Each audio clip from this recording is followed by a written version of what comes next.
അങ്ങനെ വിശ്വവിഖ്യാതമായ താജ്മഹൽ കാണുന്നതിന് വേണ്ടി നമ്മൾ ആദ്യത്തെ ഗേറ്റ് കടന്ന് ഉള്ളിലേക്ക് പ്രവേശിച്ചു.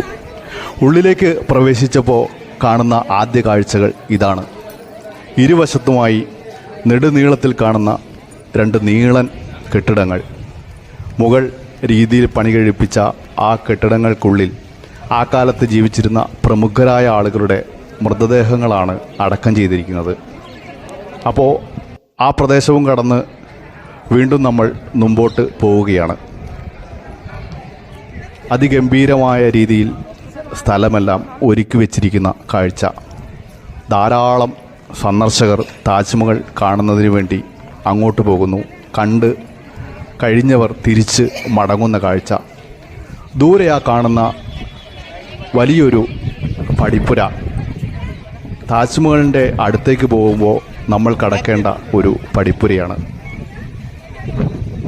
സമീപ പ്രദേശങ്ങളെല്ലാം നല്ല പുല്ല് വച്ച് പിടിപ്പിച്ച് സുന്ദരമാക്കി ഇരിക്കുന്ന സുന്ദരമായ കാഴ്ച. ദർവാസ ഈ റൗസ എന്ന പടിപ്പുരയുടെ അടുത്തേക്കാണ് നമ്മൾ ഇനി പോകുന്നത്. അത് ഗംഭീരമായ ഒരു നിർമ്മിതി തന്നെയാണ് എന്ന് പറയാതിരിക്കാൻ കഴിയില്ല.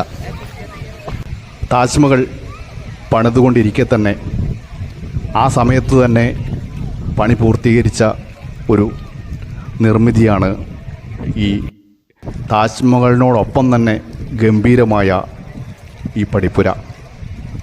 അങ്ങനെ ആ പടിപ്പുരയുടെ മനോഹരമായ കാഴ്ചകളൊക്കെ പകർത്തിക്കൊണ്ട് ഞാൻ പടിപ്പുരയുടെ അടുത്തേക്ക് താജ്മഹൽ കാണുന്നതിൻ്റെ ആകാംക്ഷയും പേറി അതിൻ്റെ അടുത്തേക്ക് നടക്കുകയാണ്.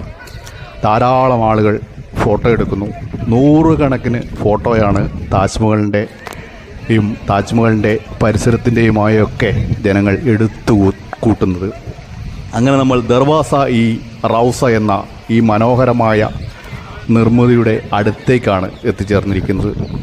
അങ്ങനെ നിർമ്മിതിയുടെ ഉൾവശത്തേക്ക് കടക്കുമ്പോൾ ഗംഭീരമായ ഒരു ഭീമാകാരമായ നിർമ്മിതി തന്നെയാണ് ഇത് എന്ന് നമുക്ക് ഒറ്റ കാഴ്ചയിൽ തന്നെ മനസ്സിലാകും. ഗംഭീരമായ നിർമ്മിതി. അറബ് സൂക്തങ്ങളൊക്കെ കൊത്തിവെച്ചിരിക്കുന്ന കാഴ്ചകൾ നമുക്ക് കാണാം. അങ്ങനെ ധാരാളം കുട്ടികളുടെ കാഴ്ചകൾ. അങ്ങനെ നമ്മൾ ഈ കാഴ്ചകൾക്കെല്ലാം ശേഷം നമ്മൾ വന്ന താജ്മഹലിൻ്റെ അടുത്തേക്ക് പോകുകയാണ്.